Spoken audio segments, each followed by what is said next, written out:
अहिले निजी भाडाका सेना कैयौं देशमा सक्रिय छन्। त्यसो त यिनीहरूको संख्या घटबढ भइरहन्छ, तर यतिबेला रुसको वाग्नर समूह र अमेरिकाको एकेडेमी अर्थात् विगतमा ब्ल्याकवाटर नामबाट परिचित दुई यस्ता प्रख्यात भाडाका सेना उपलब्ध गराउने कम्पनी हुन् जो पछिल्ला वर्षहरूमा अत्यधिक विवादका कारण निकै चर्चामा आएका छन्। वाग्नर समूह रुसको निजी सेना हो जसलाई फरक समयमा फरक स्थानमा परिचालन गर्ने गरिएको छ। सन् 2007 सेप्टेम्बरमा इराकको राजधानी बगदादमा भएको नरसंहारमा अमेरिकाको निजी सुरक्षा कम्पनी ब्ल्याकवाटर वर्ल्ड वाइडका सैनिक सामेल भएका थिए। हाल यो समूह एकेडेमीको नामबाट चिनिन्छ। आखिर रुस र अमेरिका जस्ता शक्तिशाली देशहरूले आफ्नो ठूलो राष्ट्रिय सेना हुँदाहुँदै पनि किन भाडाका सेना नै राख्छन् त? यी भाडाका सेनाले संसारभर कसरी काम गर्दछन्? दर्शकवृन्द, आउनुहोस् आजको यस श्रृङ्खलामा हामी विश्वका शक्तिशाली राष्ट्रहरूले आफ्नो बलियो र प्रविधिले सुसज्जित राष्ट्रिय सेना हुँदाहुँदै पनि किन भाडाका सेना राख्ने गर्दछन् र ती भाडाका सेनाले संसारभर कसरी काम गरिरहेका छन् भन्ने विषयमा विशेष चर्चा गर्नेछौँ। भाडाका सैनिक उपलब्ध गराउने निजी कम्पनी वाग्नरका प्रमुख एभगेनी प्रिगोजिन रुसमा असफल विद्रोह पश्चात बेलारुसमा गएर बसेका छन्। रुसी राष्ट्रपति भ्लादिमिर पुटिनले आफ्ना सेनालाई सम्बोधन गर्दै वाग्नर विद्रोहको असफलतापछि गृहयुद्ध रोकिएको बताए। वाग्नर समूहको विद्रोहले युक्रेनसँगको युद्धमा हुमिएका राष्ट्रपति पुटिनलाई जसरी निकै कठिन परिस्थितिमा पारिदियो, त्यसलाई लिएर निजी सेनाको भूमिकामाथि प्रश्न मात्रै उठ्न थालेको छैन, भाडाका सैनिकहरूको अराजक दुनियाँबारे विभिन्न खाले चर्चा परिचर्चा पनि हुन थालेको छ। उनीहरूको दुनियाँ द्वन्द्वले घेरिएको छ। जहाँ युद्ध हुन्छ त्यहाँ उनीहरूको उपस्थिति हुन्छ। उनीहरू विश्वका प्रभावशाली देशहरूका लागि काम गर्दछन्। त्यति मात्र होइन, केही गैरसरकारी सङ्गठनहरूले पनि उनीहरूको सेवा लिने गरेका छन्। अहिले निजी भाडाका सेना कैयौं देशमा सक्रिय छन् र उनीहरूको संख्या घटबढ भइरहन्छ। तर रुसको वाग्नर समूह र अमेरिकाको एकेडेमी अर्थात् विगतमा ब्ल्याकवाटर नामबाट परिचित दुई यस्ता प्रख्यात भाडाका सेना उपलब्ध गराउने कम्पनी हुन् जो पछिल्ला वर्षहरूमा अत्यधिक विवादका कारण निकै चर्चामा आएका छन्। सन म्याकफेट वाशिंगटन डीसी स्थित नेशनल डिफेन्स युनिभर्सिटीका प्राध्यापक हुन्। वर्षौंसम्म निजी कम्पनीमा सेनाका रूपमा काम गरेका उनले उक्त विषयबारे 2वटा किताब र केही उपन्यास लेखेका छन्। उनी निजी सेना र भाडाका सेनाको दुनियाँ आफैमा एउटा उद्योग रहेको बताउँछन्। यो उद्योग लगाम बिना नै अघि बढिरहेको छ, तर प्रभावशाली देशहरूले यो विषयलाई गम्भीर रूपमा लिएका छैनन्। यसको सुरुवात सन् 1990 को दशकमा भएको हो, तर सरकारहरू यसमा लगाम लगाउने विषयमा सुस्त देखिएका छन्। यदि अहिले जस्तै उनीहरू अघि बढिरहने हो भने अन्तर्राष्ट्रिय सम्बन्धमा यसको नराम्रो प्रभाव पर्नेछ। मानिसहरूले निजी सेना तयार पार्ने सोच बनाउनेछन्। भोलिका दिनमा एलन मस्क जस्ता धनाढ्यहरूले आफ्नै निजी सेना बनाउन सक्छन्, जो कोहीले निजी सेना राख्न सक्छन्। अहिलेको जस्तै यही अवस्था जारी रहे भविष्यमा दुनियाँ समस्यामा फस्नेछ र अराजकता फैलिनेछ। 62 वर्षका वाग्नरका प्रिगोजिनलाई यहाँसम्म पुर्याउने व्यक्ति अरू कोही नभएर रुसी राष्ट्रपति पुटिन हुन्। विश्वभर रुसी प्रभाव पुनः स्थापित गराउनका लागि उनले सन् 2014मा वाग्नर समूह गठन गरेका थिए। उक्त समूहमा 20 देखि 35 हजार लडाकु छन् र उनीहरू दक्षिण तथा पूर्वी युक्रेनमा युक्रेनी सेना विरुद्ध लड्न सफल भएका छन्। वाग्नर समूह रुसको निजी सेना हो जसलाई फरक समयमा फरक स्थानमा परिचालन गर्ने गरिएको छ। सन् 2014मा रुसले क्राइमियामाथि नियन्त्रण गर्दा पनि वाग्नर समूहको ठूलो योगदान रहेको थियो, तर निजी सेनाको गतिविधि भने निकै विवादास्पद रहेको छ। त्यसको उदाहरण हो सन् 2007 को सेप्टेम्बरमा इराकको राजधानी बगदादमा भएको नरसंहार। उक्त घटनामा अमेरिकाको निजी सुरक्षा कम्पनी ब्ल्याकवाटर वर्ल्ड वाइडका सैनिक सामेल थिए। हाल यो समूह एकेडेमीको नामबाट चिनिन्छ। ब्ल्याकवाटरलाई इरानमा सुरक्षा सेवा उपलब्ध गराउनका लागि अमेरिकी सरकारले अनुबन्ध गरेको थियो। घटना भएको दिन ब्ल्याकवाटर सेनाका 4वटा बख्तरबन्द गाडी बगदादको मध्यभागमा अघि बढेका थिए। त्यसमा धेरै हात हतियार सहित सुरक्षा ठेकेदारहरू थिए जसलाई अमेरिकाको विदेश मन्त्रालयले कूटनीतिक टोलीको सुरक्षाको जिम्मेवारी सुम्पेको थियो। प्रत्यक्षदर्शी र घटनाबारे भएको जाँचका अनुसार एउटा कार ब्ल्याकवाटरको सवारी नजिकै आएपछि त्यो प्रकरण सुरु भएको हो। जब त्यो कार ब्ल्याकवाटरको निकै नजिक आयो तब ब्ल्याकवाटरका कर्मचारीहरूले आउँदै गरेको गाडीबाट खतरा महसुस गरे र व्यस्त चोकमा पैदल यात्रु र सवारी साधनमाथि अन्धाधुन्द गोली चलाए। गोलाबारीमा 17 इराकी नागरिकको मृत्यु हुनुका साथै अन्य धेरै घाइते भएका थिए। पीडितहरूमा धेरैजसो महिला र केटाकेटीहरू थिए, जसमध्ये धेरै निशस्त्र थिए र उनीहरूबाट उक्त सवारीलाई कुनै खतरा थिएन। इराक सरकारले त्यो घटनाको चर्को आलोचना गरेको थियो, साथै यसको अन्तर्राष्ट्रिय रूपमा पनि निन्दा गरिएको थियो।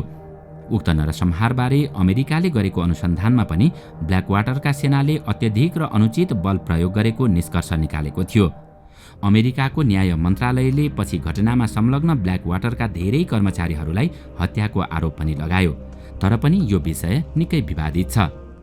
अफ्रिकाका कैयौं देशहरूमा निजी सेनाका रूपमा काम गरिसकेका प्राध्यापक सन म्याकफेट यी सैनिकहरू जवाफदेही नरहेकोले विभिन्न देशका सरकारहरूले यसको प्रयोग गर्ने बताउँछन्। भाडाका सैनिकहरूलाई काम दिनुको खास कारण के हो भने यदि सरकारी सिपाहीले कसैको हत्या गरे उसको कोर्ट मार्शल गरिन्छ, तर निजी सेनाका कसैले त्यही काम गरे उनीहरू आफ्नो घर फर्कन पाउँछन्। भाडाका सैनिकको इतिहास। भाडाका सैनिकको भूमिका हाम्रो इतिहास जत्तिकै पुरानो छ। व्यक्तिगत स्वार्थ, राजनीतिक स्वार्थ वा वैचारिक कारणले उनीहरू शताब्दीयौंदेखि युद्धमा संलग्न छन्। निजी सेना राज्यको नियमित सेनालाई सहयोग गर्न, व्यावसायिक हितको रक्षा गर्न र विशेष सैन्य कारबाही सञ्चालन गर्न प्रयोग गर्ने गरिन्छ।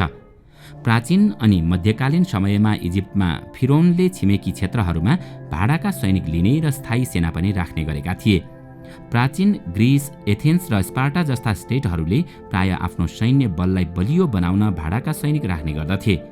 प्राचीन रोमन साम्राज्यले आफ्ना सेनाहरूको आवश्यकता पूर्ति गर्नका लागि जर्मनीका जनजातिहरूलाई भाडाका सेना नियुक्त गरेको थियो। सम्राटहरूले निजी अङ्गरक्षकहरूको एकाइ पनि गठन गरेका थिए। डच इस्ट इन्डिया कम्पनी र ब्रिटिस इस्ट इन्डिया जस्ता निजी कम्पनीहरूले पहिचान भएका नयाँ ठाउँहरूमा आफ्नो व्यावसायिक हितको रक्षा गर्न निजी सेना स्थापना गरेका थिए। इटलीको पुनर्जागरण कालमा भेनिस र फ्लोरेन्स जस्ता शक्तिशाली सिटी स्टेटहरूले आफ्ना तर्फबाट युद्ध लड्न भाडाका सेना प्रयोग गरेका थिए। यस्तै औपनिवेशिक काल उचाइमा रहेका बेला युरोपेली शक्तिहरूले आफ्नो उपनिवेश विस्तार गर्न र नियन्त्रण कायम राख्न निजी र भाडाका सैनिक नियुक्त गरे। ब्रिटिस साउथ अफ्रिका कम्पनी र कङ्गो फ्री स्टेटको फोर्स पब्लिक जस्ता कम्पनीहरूका आफ्नै निजी सेना थिए। अमेरिकी क्रान्तिकारी युद्धका बेला पनि अमेरिकी उपनिवेशवादी र ब्रिटिस साम्राज्य दुवैले भाडाका सेना नियुक्त गरेका थिए।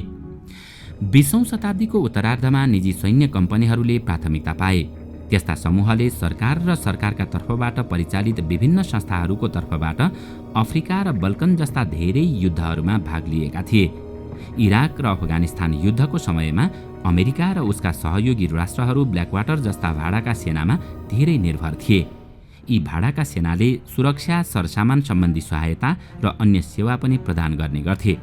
यस्ता भाडाका सेना पीएमसीले विश्वभर द्वन्द्व र द्वन्द्वपछिको वातावरणमा विभिन्न भूमिका खेलिरहेका छन्, तर उत्तरदायित्व, पारदर्शिता र सम्भावित मानव अधिकार उल्लङ्घनका सन्दर्भमा उनीहरूको प्रयोग विवादास्पद बनेको छ।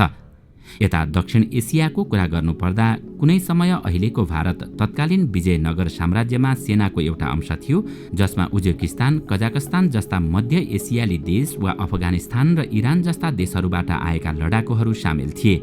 उनीहरूलाई रकम दिइन्थ्यो र कन्ट्र्याक्टमा काम गर्थे।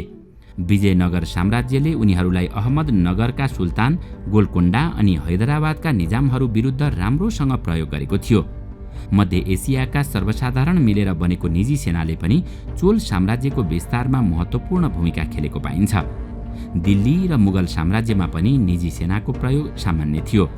औपनिवेशिक साम्राज्यको कुरा गर्दा नयाँ ठाउँ र नयाँ देश कब्जा गर्दा निजी सेनाको सदुपयोग त्यो समयमा पनि भइरहेको थियो। कब्जा गरिएका देशहरूका धेरै मानिसलाई बल प्रयोग गरी निजी सेनाका रूपमा प्रयोग गरिन्थ्यो। उनीहरूलाई युद्ध मैदानमा क्रूर रूपमा प्रयोग गरिन्थ्यो।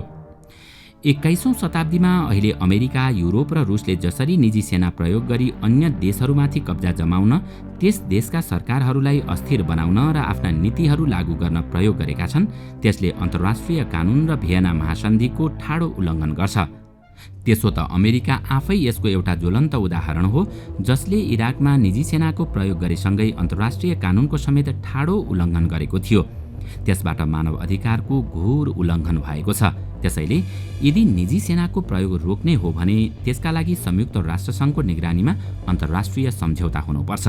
तर निजी सेना र भाडामा रहेका सेनालाई रोक्न, नियमन गर्न वा कानुन बनाउनमा दुईवटा बाधा छन्। पहिलो कुरा त संयुक्त राष्ट्रसङ्घको सुरक्षा परिषदका 5 स्थायी सदस्यहरू सबैभन्दा ठूलो सङ्ख्यामा निजी सेनाहरू प्रयोग गर्ने देशहरू छन्, जस्तो कि अमेरिकाले सबैभन्दा बढी निजी सैनिक प्रयोग गर्दछ। दोस्रो, यदि कसैले राम्रो अन्तर्राष्ट्रिय कानुन बनायो भने पनि भाडाका सैनिकहरूलाई कसले पक्राउ गर्ने? उदाहरणका लागि बेलारुस, लिबिया, यमन, इराकमा गएर उनीहरूलाई कसले पक्राउ गर्छ? राष्ट्रसङ्घले त त्यसो गर्न सक्दैन। उनीहरूलाई ठूला शक्तिले प्रयोग गरिरहेका छन्, जुन चिन्ताको विषय हो। दर्शकवृन्द, आजको श्रृङ्खला तपाईलाई कस्तो लाग्यो? हामीलाई कमेन्टमा अवश्य बताउनुहोला। साथै आजको श्रृङ्खला तपाईलाई राम्रो लाग्यो भने लाइक तथा सेयर गरी हाम्रो च्यानललाई सब्स्क्राइब गर्न नभुल्नुहोला र साथमा रहेको बेल आइकन पनि थिच्नुहोस् ताकि हामीले अपलोड गर्ने नयाँ भिडियोको जानकारी सबैभन्दा पहिला तपाईलाई प्राप्त होस्। आजका लागि यति नै। अर्को भिडियोमा अझै रोचक तथ्य लिएर आउने नै छौँ। तबसम्मका लागि बिदा दिनुहोस्।